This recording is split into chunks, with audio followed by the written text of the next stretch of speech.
أفرمي أجر بينيتان مسلمانان شكستيان هنا والعياذ بالله الكريم كريم مبرحم بناما بلا شكستي مسلمانان أفرمي إنسان كاتك حالتك أواي بيني أبي ذكري خوا زورك أستغفر الله زورك دعاء زورك يا زورك سبحان الله مسلمانان شكستي هنا لشونك ألين نمانوت دفر وهم صفات منافقين لكاتي شكستي مسلمانان نقص لسا مسلمانان بك إنسان مسلمان زور عزيزة نامرد خوا بكسب كي أمش وكو ضل كرخورة بس الله وبنيشة أبدا أما صفتي إنساني مسلمانية بو يفرمي أجر بينيتان مسلمانان شكستيان هنا كور أستغفر الله خللك يا خلل دعاء زور كان داوي نصرت كان إنجا هاوار كان لو وعديك خوا بيداون خوا جان أو وعديك بيداين بهن ديك نصر إيمان دارانا خوا دينك خود ظاهرك وسرخة إنجا دعاء كرب زور قوري دعاء زحمتي إنسان هر أو دعاء زحمتي هر كاتبو بهر بلا مصيبتي إخواني لا إله إلا الله لا إله إلا الله العظيم الحليم لا إله إلا الله رب العرش العظيم لا إله إلا الله رب السماوات ورب الأرض رب العرش الكريم أما چندين جار إياليته بو مسلمان لو كرب ولو زحمتي درس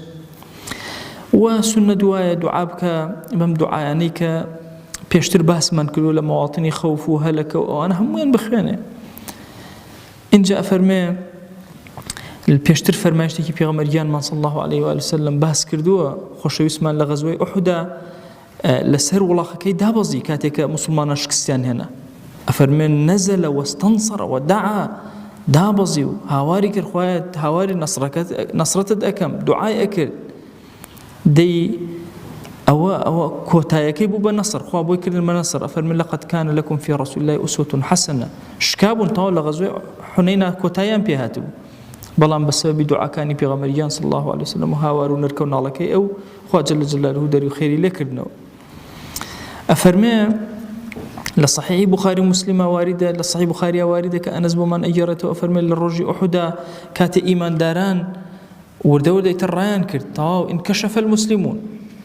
أنس يكوري النظر كأكات مامي أنس رضا رحمة خواه لبين أفرمي أنس كخلق كي بيني فرمي اللهم إني أعتذر إليك مما صنع هؤلاء خواه من داوالي خجو عذر أهين مو يا إلهي لحضوري تويا كأمان الريان كرت كأصحابي بيغمبر بون صلى الله عليه وسلم وخواه جان بنا أقرم بتولوي كمشركين آوامل لي أكن شو دسي كربة جان كردنو جهة حتى شهيد بو أفرمي فوجدنا فيه 89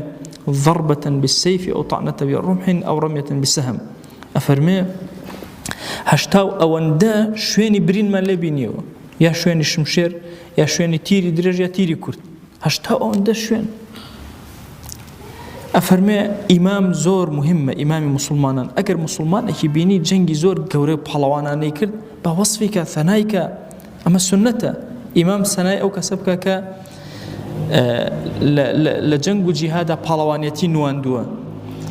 أفرمي لصحيح بخاري مسلم سلمي كوري أكو عبو من أجرته أحد سكدور درجة كاتي هرشيان كده سر مرو مالاتي مدينة وبردنيان إنجا أصحاب هيرشيان كردو أمانة بلاماريان دان ليان ورقرتنوا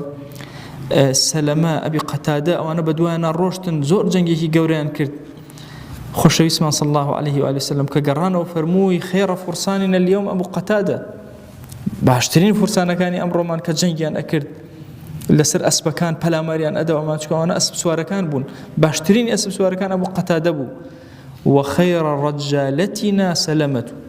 باشترين الرجال كانيش سلمي كوري أكوع بواني كبا بيتشون بوجي هالدا بينا يخوايا إنجا